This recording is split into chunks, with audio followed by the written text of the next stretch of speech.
3. Quake Llewellyn. Grubbs é uma pequena cidade no leste do Arkansas. Em 2020, tinha uma população de pouco mais de 30 pessoas.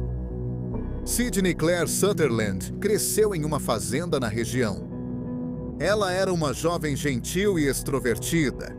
Em 2020, Sutherland tinha 24 anos e era enfermeira registrada em um centro médico na cidade vizinha de Newport, Arkansas.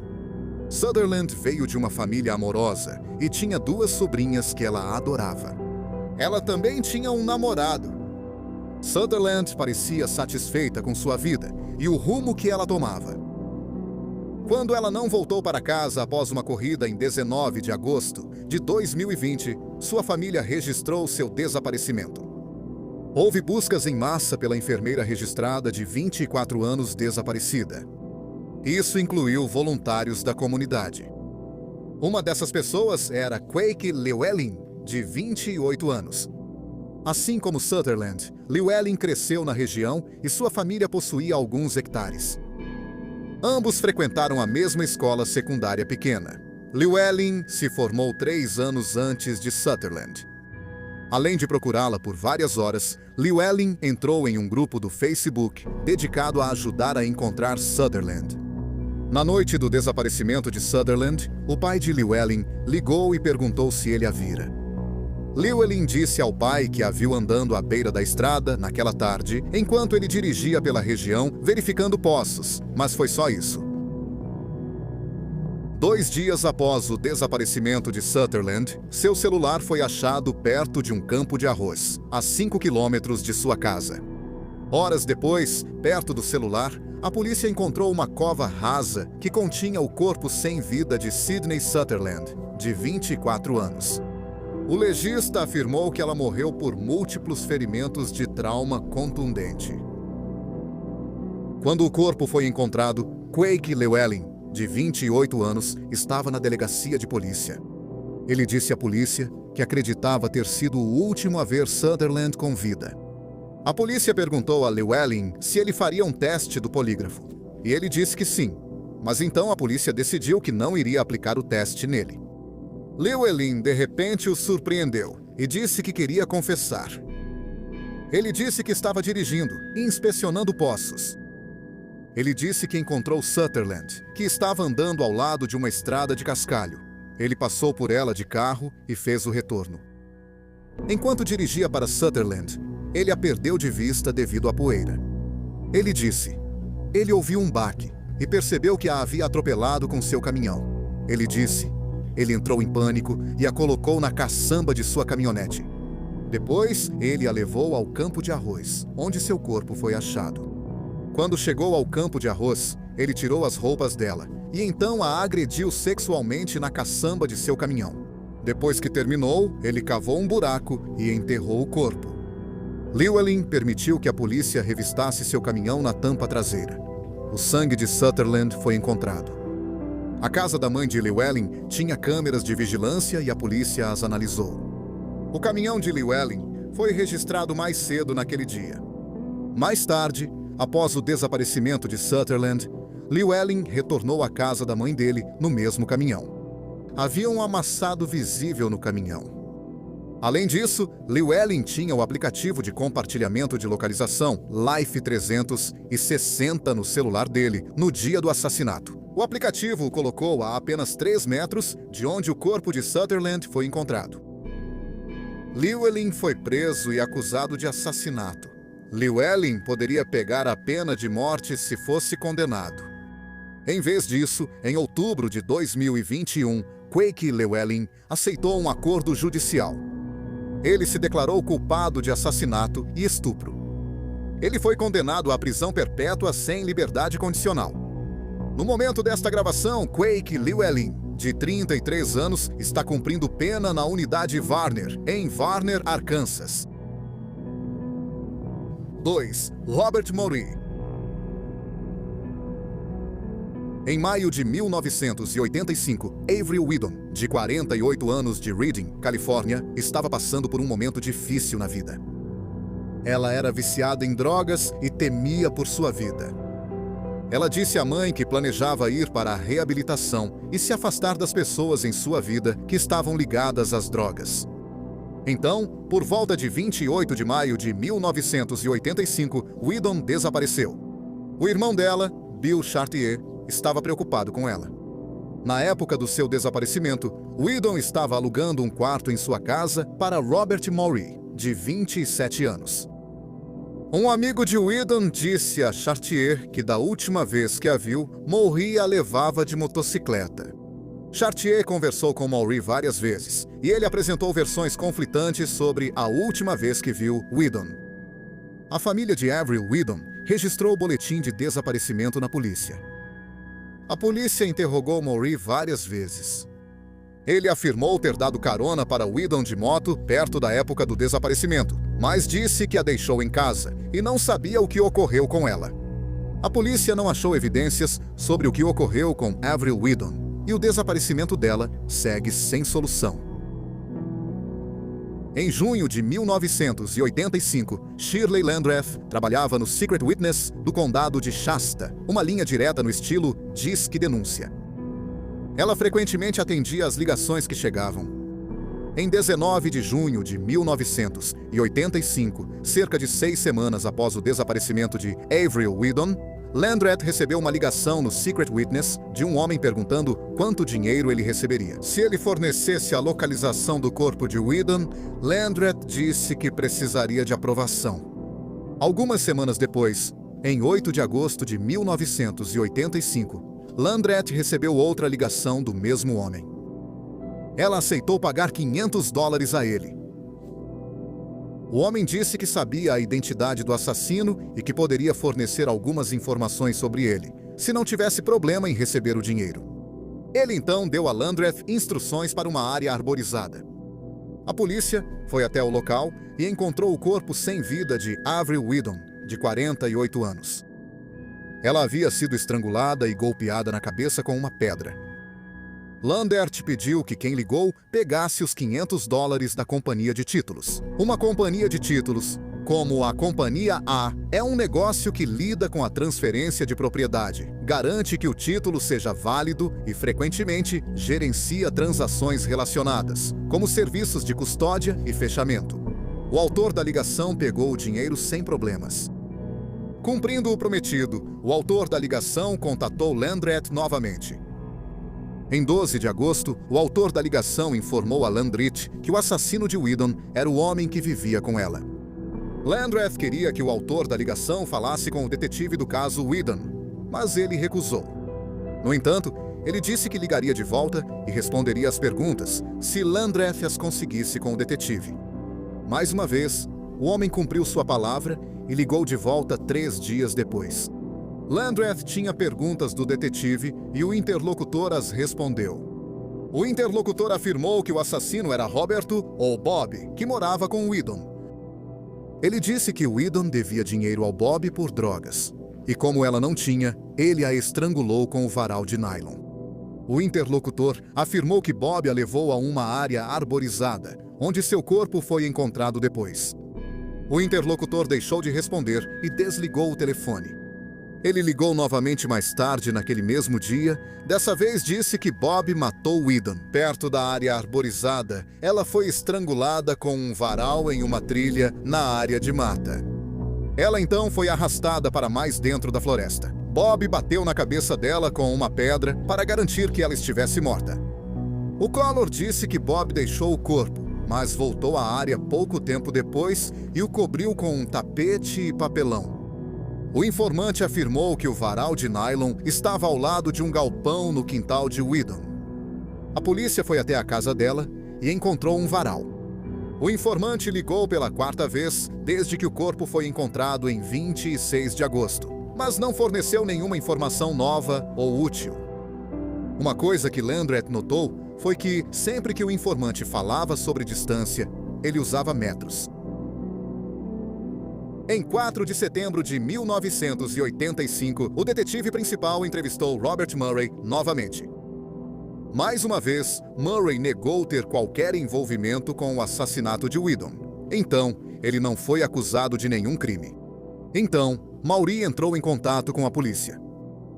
Ele estava enfrentando acusações de posse de propriedade roubada em um caso não relacionado. Ele aceitaria contar sobre o assassinato de Whedon se a acusação de posse de propriedade roubada fosse retirada e recebesse imunidade. No caso do assassinato de Whedon, ele foi colocado em contato com o detetive principal do caso. O detetive disse a ele que não podia dar nenhuma garantia, mas ainda assim queria que Maury conversasse com ele. Então, Maury concordou. No dia seguinte, Maury conversou com o detetive e com o promotor público. Ele disse que chegou em casa e encontrou um amigo de Whedon a estrangulando. O amigo estava com outro homem que estava armado com uma arma. Maury disse que o homem apontou a arma para ele e o amigo o amarrou. Maury disse que eles colocaram o corpo de Whedon no porta-malas de um carro. Depois, eles dirigiram até uma área arborizada. Eles moveram o corpo e então o amigo bateu na cabeça de Whedon com uma pedra. Maury disse que os dois homens planejavam matá-lo, mas ele os convenceu a não fazer isso porque prometeu ficar quieto. Semanas depois, Maury foi entrevistado novamente pelo detetive principal. Desta vez, Maury contou uma história um pouco diferente. Ele disse que, sob a mira de uma arma, foi forçado a atingir Whedon na cabeça com uma pedra. Uma coisa que o detetive notou foi que, sempre que Maury falava sobre distância, ele falava em termos de metros. Assim como o denunciante anônimo, o detetive perguntou a Maury se ele era o autor da ligação e ele disse que não era. Os investigadores suspeitavam fortemente que Roberto Maury matou Avril Whedon. No entanto, eles não tinham nenhuma evidência física que o ligasse ao caso. Então, o caso esfriou. O informante anônimo também parou de ligar. Testemunha silenciosa. Mais de um ano se passou. Em 11 de setembro de 1986, Shirley Landreth estava trabalhando como testemunha silenciosa. Ela recebeu uma ligação e reconheceu a voz instantaneamente. Era o mesmo homem que ligou sobre o assassinato de Avril Whedon um ano antes. O homem disse que tinha informações sobre um roubo e queria uma recompensa. Landreth pediu o nome dele, e ele disse Robert ou Bob Maury. Mas mesmo assim, Maury não foi preso. Menos de um ano depois, em 22 de junho de 1987, Dawn Berryhill, de 20 anos, de Fredin, Califórnia, estava cansada do namorado. Naquela manhã, ela o expulsou do apartamento. Após sua saída, a mãe de Dawn Berryhill foi ao apartamento. Durante o dia, a mãe de Dawn Berryhill atendeu o telefone e 2 vezes um homem ligou e se identificou como Bob. Pouco depois da segunda ligação, Dawn Berryhill saiu do apartamento. Depois que ela ficou fora por um tempo, a mãe dela decidiu procurá-la. Ela a encontrou em um parque a 2 quarteirões do apartamento. Ela estava conversando com um homem que a mãe de Berryhill mais tarde identificaria como Roberto Maury Berryhill, e sua mãe voltou para o apartamento. Berryhill disse à mãe que planejava sair com Maury naquela noite para comprar maconha. Várias outras pessoas viram Berryhill com Maury naquela noite. Isso incluiu um amigo do namorado de Berryhill, que foi ao apartamento para pegar algumas de suas coisas. Ele os viu saindo juntos na motocicleta de Maury. Berryhill não voltou para casa depois de sair com Maury, e ela foi dada como desaparecida.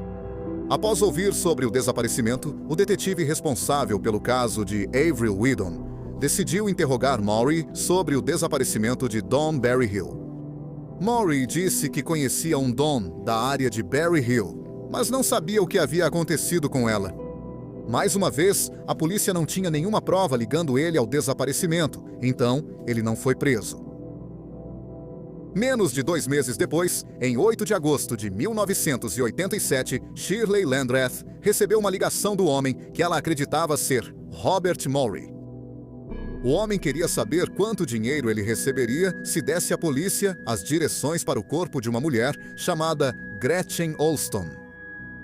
Uma mulher de 28 anos, chamada Gretchen Olston, desapareceu pouco mais de 4 meses antes, por volta de 28 de março de 1987, após uma briga com o namorado. Olston e o namorado moravam em Oak Run, Califórnia, que fica a cerca de 24 milhas a nordeste de Redding. O namorado disse que ela ficou brava e saiu correndo. O namorado dela se mudou da região pouco tempo depois. A família de Olston não acreditava que ela sumiu por vontade própria, pois deixou todos os pertences e seus 2 cachorros amados. Então eles a reportaram como desaparecida.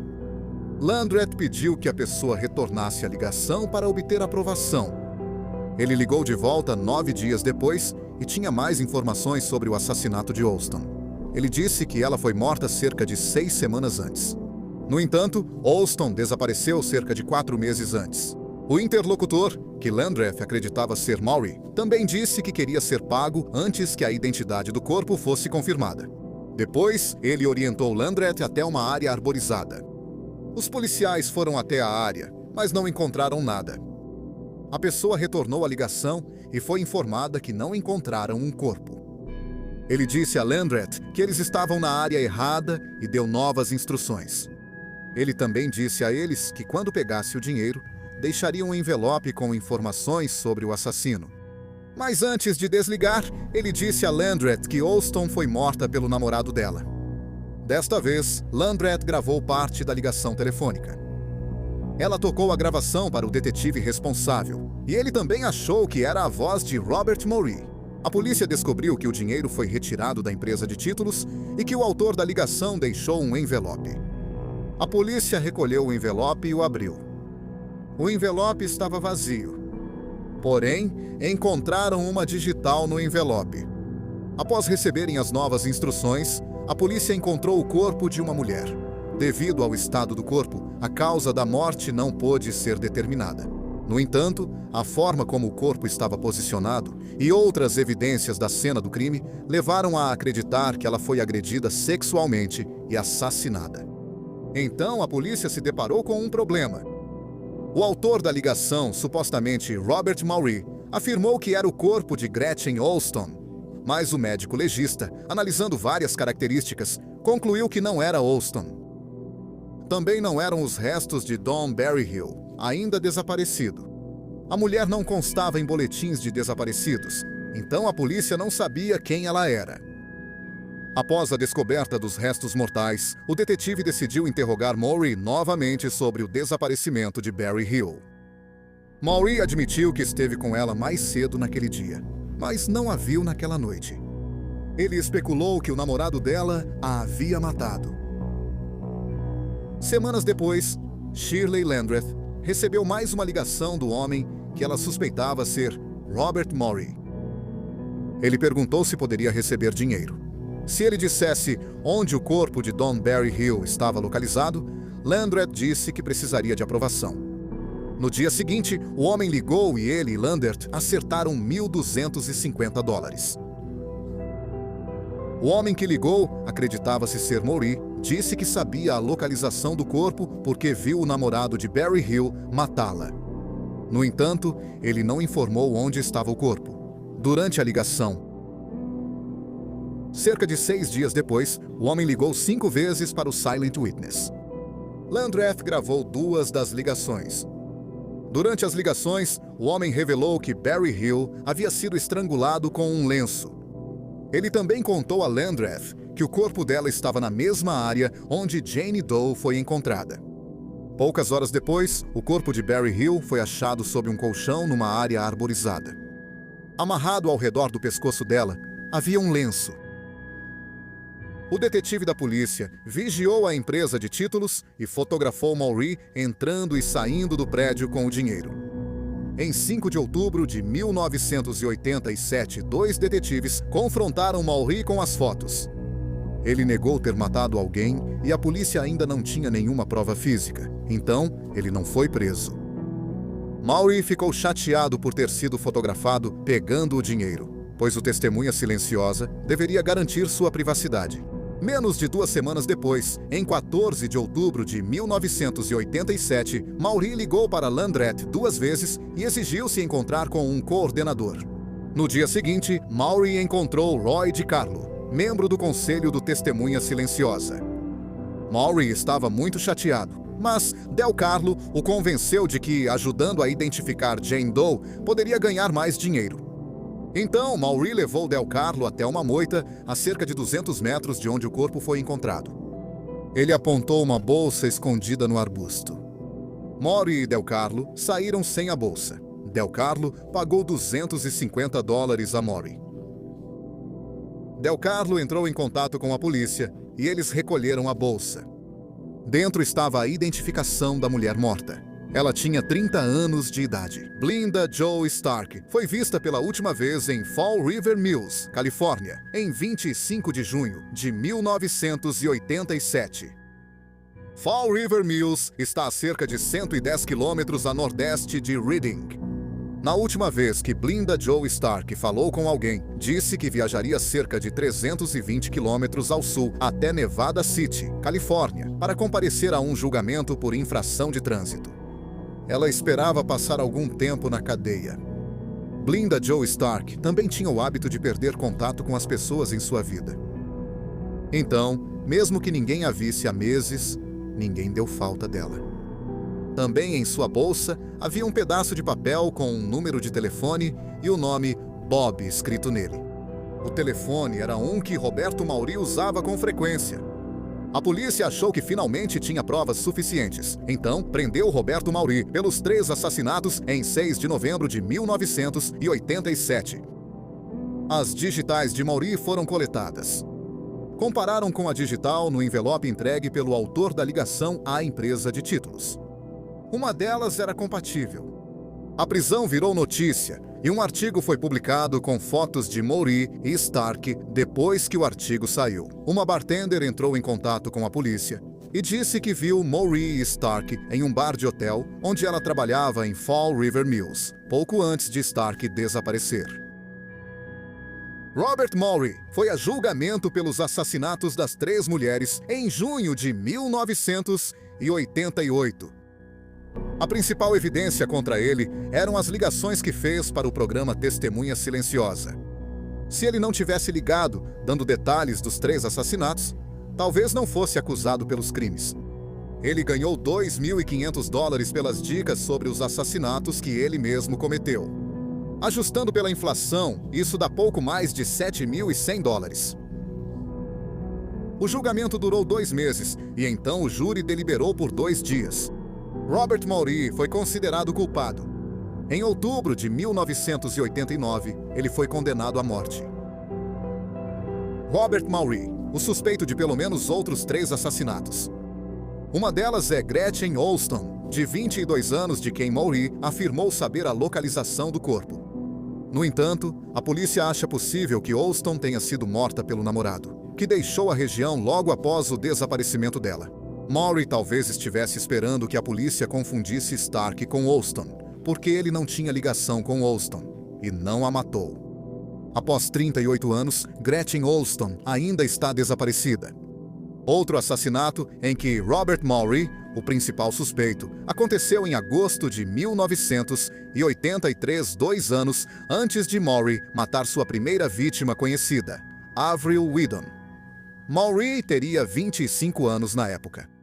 Laura Stewart, de 44 anos, trabalhou como garçonete no mesmo restaurante em Redding por tantos anos quanto Maury tinha de vida.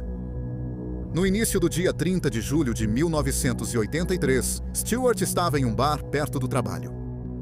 Ela saiu do bar por volta das 2 da manhã. 8 horas depois, seu corpo foi encontrado sem vida em uma área selvagem, a 32 quilômetros de Redding.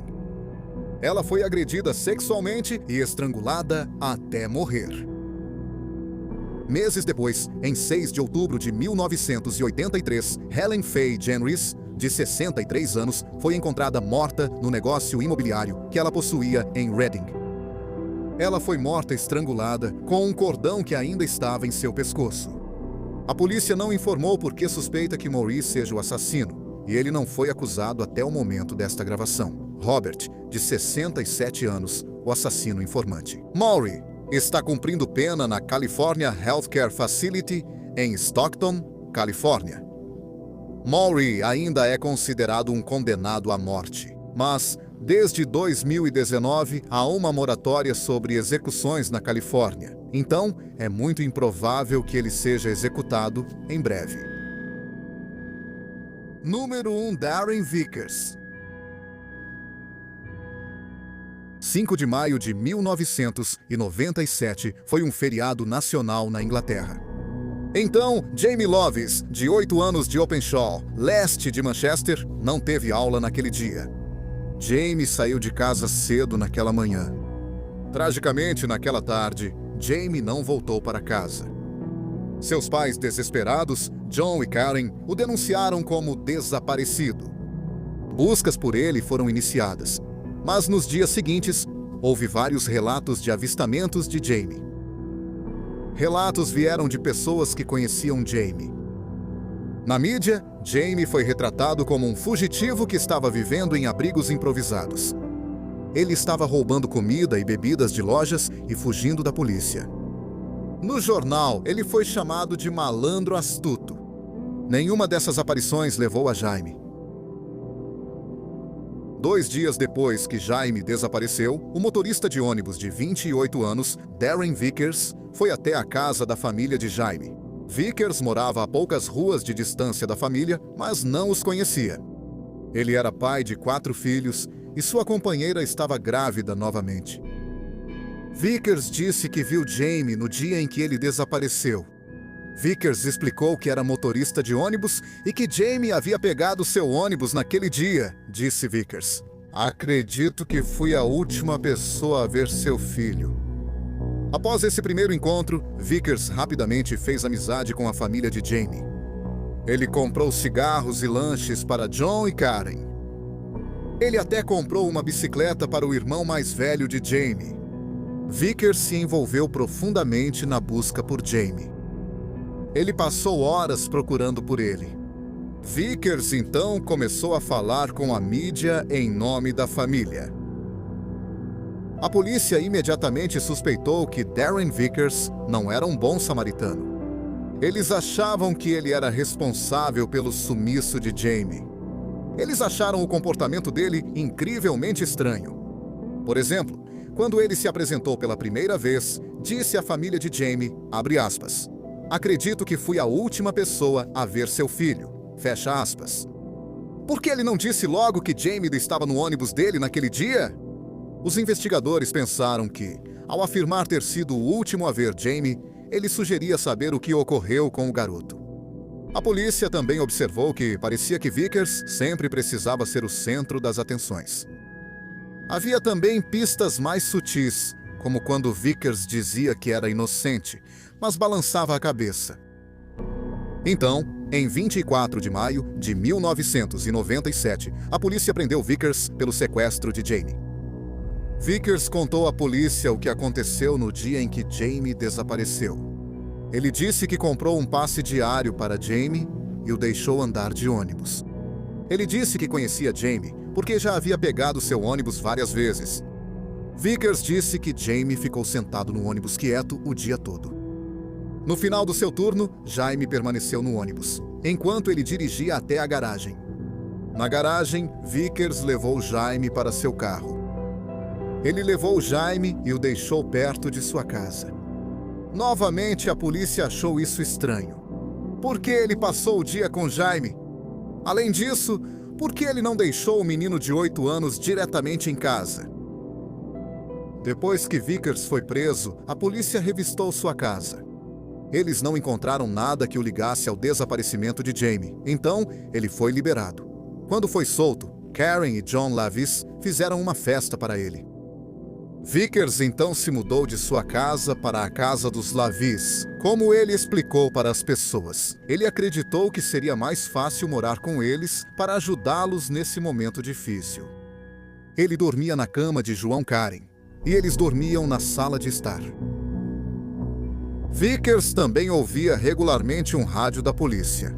Quando os avistamentos eram relatados, ele levava alguém da família de Jamie até o local onde ele tinha sido visto, e eles chegavam lá antes da polícia. Vickers sempre admitia que os avistamentos eram reais e convencia a família de Jamie, que temia que ele estivesse morto, de que a pessoa realmente tinha visto Jamie. A polícia achava que Vickers fazia isso para desviar a suspeita dele. Vickers também levava o irmão mais velho de Jamie, Joe, a lugares públicos. Joe, que era apenas 2 anos mais velho que Jaime, se parecia muito com ele. Depois que Vickers e Joe visitavam esses lugares públicos, a polícia recebia relatos de pessoas dizendo que viram Jaime lá. A polícia estava convencida de que Vickers era o assassino, então continuaram investigando-o. Falaram com pessoas que estavam no ônibus no dia do desaparecimento de Jaime. Disseram que Vickers era bem amigável com Jaime. Eles achavam que Jaime era filho dele por causa da maneira como ele deixava Jaime agir. No ônibus, ele corria pelo corredor e até mexia na alavanca de câmbio. Isso contradizia o que Vickers disse, que era que Jaime ficou sentado quieto no ônibus o dia todo. A polícia também decidiu verificar o álibi de Vickers para a noite do desaparecimento de Jaime. Ele afirmou que estava na casa de sua mãe com sua parceira, os filhos deles, sua irmã, o namorado dela e um amigo da família. Todos confirmaram que ele ficou lá quase a noite toda. A polícia então falou com um vizinho da mãe de Vickers. Ele disse que tinha certeza de que viu Vickers na casa da mãe dele, às 7 da manhã. A polícia sabia que isso era impossível, pois Vickers trabalhava às 7 da manhã. Então eles o confrontaram sobre isso, e ele disse que não viu Vickers naquele dia. Ele tinha sido orientado a dizer à polícia que viu Vickers por volta das 7 da noite, não da manhã. Ele concordou em fazer isso porque não queria nenhum problema com a família. Embora a polícia não tivesse nenhuma prova física, em 14 de outubro de 1997, eles prenderam Darren Vickers por sequestro. Eles achavam que Jaime estava morto e seguiram procurando por ele. A polícia descobriu que Vickers liderou 2 buscas numa área arborizada próxima ao clube de golfe Reddish Vale. A polícia decidiu vasculhar a área. Em 25 de outubro de 1997, mais de 5 meses após o desaparecimento do garoto de 8 anos, Jamie Levis, a polícia encontrou as roupas que Jamie usava. No dia em que ele desapareceu, no bolso da calça dele, eles encontraram uma bola de golfe. Pouco depois, encontraram restos humanos, como um osso da mandíbula e um torso. Porém, faltavam o crânio, braços e ossos das pernas. Foi determinado que eram os restos mortais de Jamie Levis. A causa da morte não pôde ser definida devido à falta de ossos. Após o corpo ser encontrado, um detento da prisão onde Vickers estava foi contatado pelos investigadores. Ele disse que Vickers havia confessado a ele que tinha matado Jamie.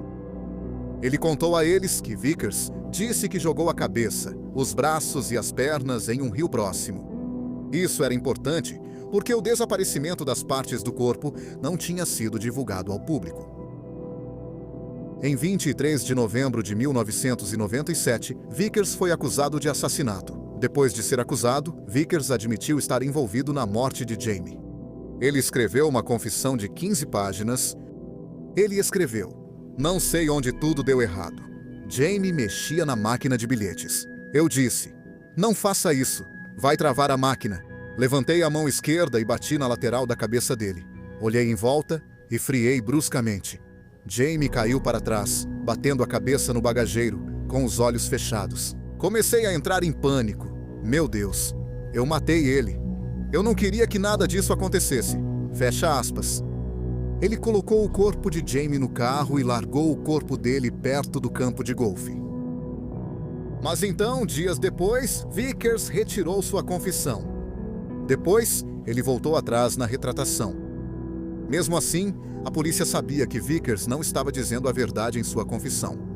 Eles acreditavam que Jamie ainda estava vivo. Quando chegaram ao campo de golfe, perto de seus restos mortais, encontraram sua calça lá. Uma de suas calças tinha uma bola de golfe. Eles acham que Jamie encontrou a bola no campo de golfe, pegou e colocou no bolso. Darren Vickers foi a julgamento em março de 1999. A promotoria alegou que Vickers passou o dia aliciando Jamie em seu ônibus. Em seguida, ele o levou ao campo de golfe, onde o agrediu sexualmente e o assassinou. Pela própria admissão de Vickers, ele foi o último a ver Jamie com vida. A promotoria apontou que suas versões sobre Jamie eram contraditórias e que ele coagiu alguém a mentir sobre seu paradeiro. Na noite do assassinato, ele também admitiu ter causado a morte de Jamie em sua confissão de 15 páginas. O detento, que afirmou ter recebido a confissão, sabia detalhes do assassinato nunca divulgados publicamente. O advogado de Vickers argumentou que não havia provas físicas. Vickers testemunhou e negou ter matado Jamie. Ele disse que deixou Jamie perto de casa e que essa foi a última vez que o viu. Ele alegou que o pai de Jamie, John, era o assassino. Ele também disse que a mãe de Jamie, Karen, não parecia se importar que Jamie estava desaparecido. Ele afirmou que, pouco depois de se mudar para a casa dos Lavises, ele e Karen começaram a ter um caso sexual. A promotoria disse que não havia nenhuma evidência disso e que isso era apenas Vickers continuando a atormentar a família de Jamie. O julgamento durou 7 semanas e o júri deliberou por 13 horas. Darren Vickers foi considerado culpado de assassinato após sua condenação, mas antes de ser sentenciado, Darren Vickers confessou o assassinato ao detetive principal do caso. Os detalhes da confissão não foram tornados públicos. Darren Vickers foi condenado à prisão perpétua, podendo pedir liberdade condicional após 25 anos. Isso o tornou elegível para a liberdade condicional em 2022. Vickers pediu liberdade condicional, mas sempre foi negada. Acredita-se que Darren Vickers, de 56 anos, esteja atualmente cumprindo sua sentença na prisão H.M. Franklin, em Durham. O restante dos restos mortais de Jamie Levis nunca foi encontrado. Muito obrigado por assistir ao vídeo de hoje. Se você gostou, nós realmente apreciaríamos se você se inscrevesse. Além disso, não se esqueça de assistir aos nossos shorts no YouTube, Instagram e TikTok. Mais uma vez, obrigado por assistir.